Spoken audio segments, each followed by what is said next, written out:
Shalom Bapak Ibu Saudara sekalian yang kasih Tuhan, selamat pagi. Saudara, kita mengucap syukur untuk segala kebaikan yang masih kita rasakan hingga hari ini.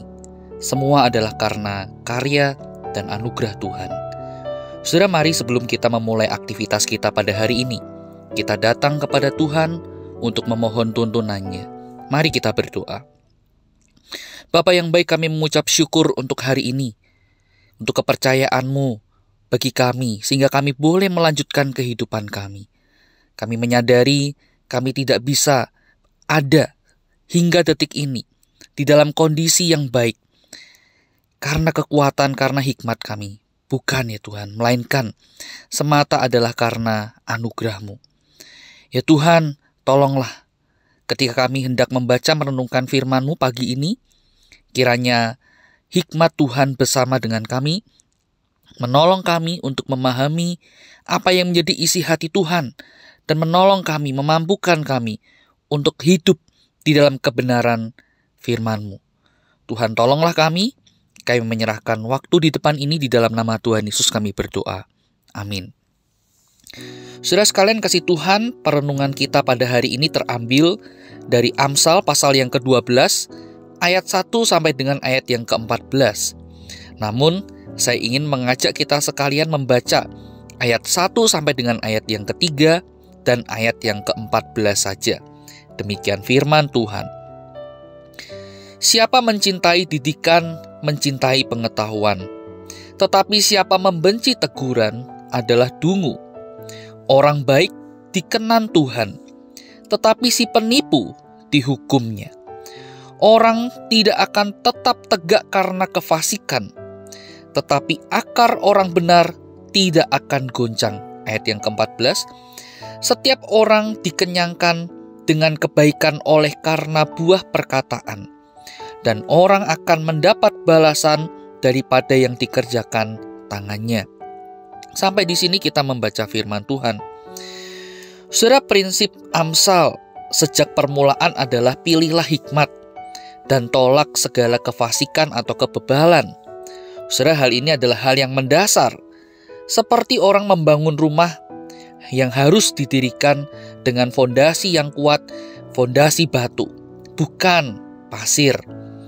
Nah, saudara, prinsip penulis Amsal ini bukannya tanpa dasar. Ia telah mengamati kehidupan masyarakat pada waktu itu, dan ia mendapati bahwa pada umumnya orang benar tidak akan ditimpa bencana karena mereka menghindari cara-cara hidup yang jahat atau cara-cara hidup yang tidak benar. Sebaliknya, orang yang fasik, orang yang bebal, pada umumnya mereka akan memilih cara-cara hidup yang memang akan membawa mereka pada jalan bencana atau kebinasaan. Sudah penulis Amsal mendapati bahwa hidup orang berhikmat senantiasa dikenyangkan dengan kebaikan.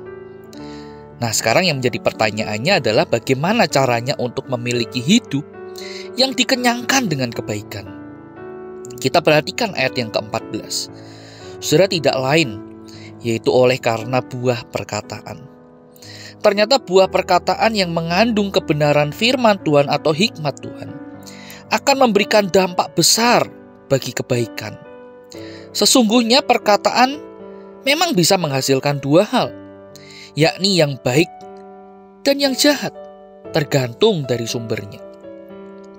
Sumber kebenaran akan mengeluarkan kata-kata kebenaran, sementara sumber kejahatan akan mengeluarkan kata-kata yang jahat pula. Penulis Amsal memberikan nasihat agar perkataan kita mengeluarkan kebenaran. Dengan demikian, itu akan memberikan dampak kebaikan. Perkataan yang terus mengungkapkan kebenaran akan menghasilkan tindakan, dan tindakan itu memberikan dampak kebaikan. Tindakan itu adalah karya tangan. Tangan akan melakukan perintah dari kebaikan itu untuk melakukan kebaikan pula. Karena sumbernya kebenaran, maka buah yang keluar adalah kebaikan.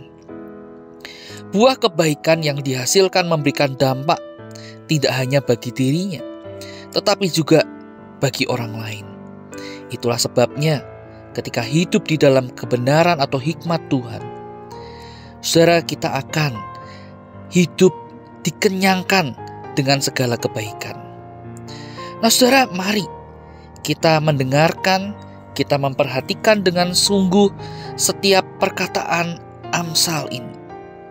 Untuk apa saudara? Untuk kita bisa membangun kehidupan yang dikenyangkan dengan segala kebaikan.